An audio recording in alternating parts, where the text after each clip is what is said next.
All right, welcome back. I am back in the layout room. I'm going to show you guys kind of what I've been getting done over the last, I think it's been about 2 weeks since I did an update video. So where I was talking before was kind of messing around with the warehouse on the left of the frame there. But starting with this seam right here in the middle, going that way, that's all new backdrop. So I got online with Trackside Scenery and got 4 new sections, and I mounted all of them to styrene sheet all through the corner and the yard over there. So the track ends, and then the track starts again over there in the creek scene, which is not lit up, but is stitched in into the bench work, and now the backdrop is contiguous all the way to the end. So I used a method I saw on the Seaboard Central. So if any of y'all know Tim, I don't think I'm not sure if he's a subscriber of mine or not, but if any of y'all know him, please pass along some heartfelt thanks, because he mounts his to styrene sheet first so that he never has to ruin it if he ever has to move. And that's what I did. He actually uses a little bit thicker sheet than I did. I ordered some 030, and the place I found online actually cut it into the proper 18-inch high by 60-inch long, which is the size backdrop I ordered. So it basically came pre-cut, which was kind of cool. And they shipped me all the drops too. So I probably have enough 030 styrene sheet to scratch build for the rest of my life. Just from the drops for these cuts right here. They come in, I guess the natural size of a big styrene sheet like that is 4x8. And so you get two 30-inch by 30-inch, let me say that again. You get 2 from each sheet, 18-inch high by 60-inch sections. And the drops from the rest of that sheet, so I needed 2 sheets, so all that stuff got shipped.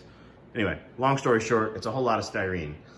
So that's kind of project 1 I did. I just used the same Super 77 that I used when I mounted directly to the backdrop to mount it to the styrene, except this time I was able to do it on a tabletop, which was nice and easy. And then I used 3M, the thin stuff, not the foam double-sided tape, just the thin stuff, to mount that up to the masonite, and it worked really well. Yeah, there's a seam. You can see one kind of right there, but you can see a seam here and there when you mount it directly to the masonite anyway. And in this way, I won't ever have to tear this stuff up again. They're not cheap. It kills me every time I have to remove anything. It's happened more than I would care to admit, having to move the layout. So that's big project number 1. And now I'm gonna start focusing on track work from the end of the yard here and stitch it all the way through over to the creek scene. So let me move over to show you some other stuff I'm working on. So kind of carrying the theme of mentioning other members of the YouTube community, Jensen trains. He made this 2 kits for the price of 1 kind of thing. The Railroad Crossing Shack Shanty. And I'm doing one of them, and I'm painting it to match the ice dock I had to kind of complete that scene. So that's kind of what's going on the workbench. I was kind of doing this on the side while I was waiting for some Hydrocal to be shipped to me, and I'm going to show you that next. It's on a different table. All right, next, got some turnouts here. These are all micro-engineering, and bit of a shout out here. About a year or 2 ago, I think it was on a live stream, Robert, the Flying Crow, was talking about being unhappy with micro-engineering turnouts, and he was talking about tearing them all off his layout, and he was just gonna throw them in the trash. And I kind of reached out to him and, you know, chatted a little bit and kind of, hey, don't throw them away. Those are the turnouts I use, you know, ship them to me. And I'd be glad to try to use them. So he did. He shipped me this pile of turnouts on the right. In that box, at the time, these are mostly number 6. There were 18 lefts, 13 rights, and then 1, this looks like a Fast Tracks here on the right-hand side. That's another right. And that was about, like I say, about a year ago. So Robert, thank you for sending that. He sent it because I was moving the layout, expanding things. And like I say, one man's trash, maybe another man's treasure. Then just recently he reached out again. He had some more. So he just shipped them to me. I just got them this week, which reminded me, I don't think I'd ever publicly thanked him for the first time.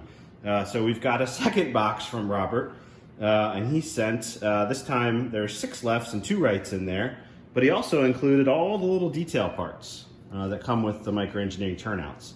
And there's 2 little metal castings in there. I use those, actually use those on the layout. Those are the switch stands. And since these I don't have hooked to tortoise or anything like that, I do like to use that little bit of detail. And since I'd moved the layout, a couple of mine had broken and gotten misplaced and stuff. So Robert, really cool that you threw those in there. Thank you. That's gonna alleviate at least one of the headaches I had with moving the layout as to how do I find those detailed parts without having to buy a whole turnout. So I got more than enough there to fix what I've got and probably work with the ones that he sent me. So Robert, Flying Crow, check his channel out. Thank you, Robert. Really awesome. All right, and last, certainly not least, this box came from my aunt's neighbor, Barb, who saw that I had an HO layout going and found this in her garage. This is a whole pack, a whole case of HO cork roadbed from Midwest, along with 5 boxes of Atlas Code 100 Flex Track. They weren't using it, so she knew I was building an HO layout and asked if I wanted it. My aunt drove it up when she was visiting, and so I've got that. Now, I don't use Code 100 on the layout itself, but in staging, as I'm gonna show you the plan here in a minute, I got an 8-track, I believe it's 8-track staging yard. I'm happy to use Code 100 in staging. So this will come in handy. Certainly the roadbed I'll be able to use everywhere. I didn't have a ton of that. So Barb, if you're watching, thank you so much. I'm looking forward to incorporating this as well. All right, and that brings me to the project that won't end. That's that plaster warehouse. And so I went online, and I think I mentioned this before. I bought 4 sections directly from the manufacturer. They were packed very well, but I think somebody just thought it would be fun to throw the box around. So I don't know if you can see. Let's see if I can pull in on the third one there. It's pretty obvious. All 3 of them, the corners broke off. Now, they're nice clean breaks. I think I can sort of force them together and seal it up, and I'm gonna try to use them.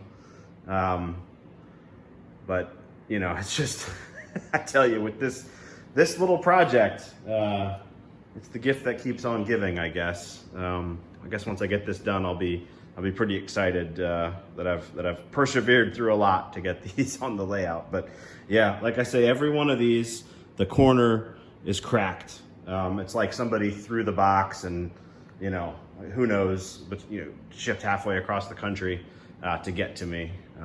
Who knows how many people had to handle it, and maybe somebody was having a bad day. Like I say, it was packed well, full of bubble wrap, wrapped tight.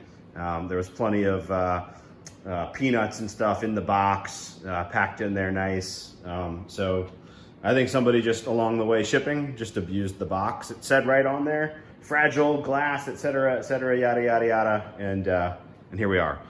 So I am going to attempt to piece these things back together and then sand them square and then get them painted and on the layout. So more to come there. So if you're keeping score at home, I've got lots of projects here on the layout. I'm gonna go back to the layout and kind of show you a little bit more.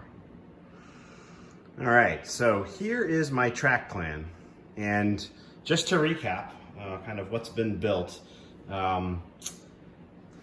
when we first moved to the garage, I started with this little U section right here. Now, yeah, that's a pointer. Not as nice as Dennis. Again, if you're not familiar with Dennis's work, check out his channel. I think it's Otter Creek in Rio Grande. He is doing Colorado narrow gauge, really cool stuff. Great channel. Check him out. He's got a better pointer than me. And arguably a more interesting layout, but I digress. So when I came down here, moved the layout down here, this section here is new. So this is the little U section that's over top of the workbench, which is right here. was the first thing I did, and I basically scenicked that to completion so that I could do projects on the workbench itself. Then you come into the yard, and I don't know if you can see that line right there, but this section, with that little bump out all the way to here, that was the original south yard from upstairs. And that all got moved down here to the garage in its entirety. Originally, it used to start curving right here, and it curved right into the creek scene, which then had these two turnouts that broke, and this track here went through a little section I've thrown away that then ended up going right into Manchester, which I'm using. So new things, Manchester's bigger, staging is much bigger and will be completely rebuilt. Did work the creek scene in, have a new scene to kind of play with over here, and the yard's now much longer. So this section up here, this is where I just extended the backdrop from about right here on up through here. I ended up coving that so it's not square like it shows in the plan. It's coved through here and goes over and ends at the end of the creek scene. So track work I want to do. There are some turnouts and some things that aren't in the right place as you start getting to the end of the industrial track here. So after the warehouse track, the plaster warehouse we've been working on for what seems like forever, after that turnout, I need to basically remove what's there. There's a right-handed turnout in there that worked into a funky crossover that was going into that turn that's not going to be there anymore. So now it needs to be a left-handed turnout that's going to go into the power plant. Got a crossover here. I can extend all the yard tracks here, and all of these turnouts exist on the creek scene. I need to add this one. These ones here, these three already exist. Got to add that one and bring all these tracks through. And that's on the section layout that the track plan's actually sitting on right here. So this is going to be my focus for a little while, getting this track in. And I will continue to work on structures. There's the icing dock I did recently. That little Jensen shed is going to go over here with the icing dock and kind of complete that scene, at least the structures in that scene. The big plaster warehouse is going to be in this area here. Got another one to think about past it. And then we'll get into power plants and water treatment and all kind of stuff. But I think probably before I get into those structures, like I said before, I really want to be able to start really operating. And so I'm thinking I'm going to add this section, kind of incorporate Manchester in, and at least part of staging, so that I have some staging, some local switching here, and a little bit of a run through into the yard. Now, the yard lead pretty much exists all the way, so I could, on paper, once I've done that, start running trains again. You know, traffic coming from the staging yard over into South Yard. The yard crew does its thing. You got industries here along the back of the yard to switch, some built, some not.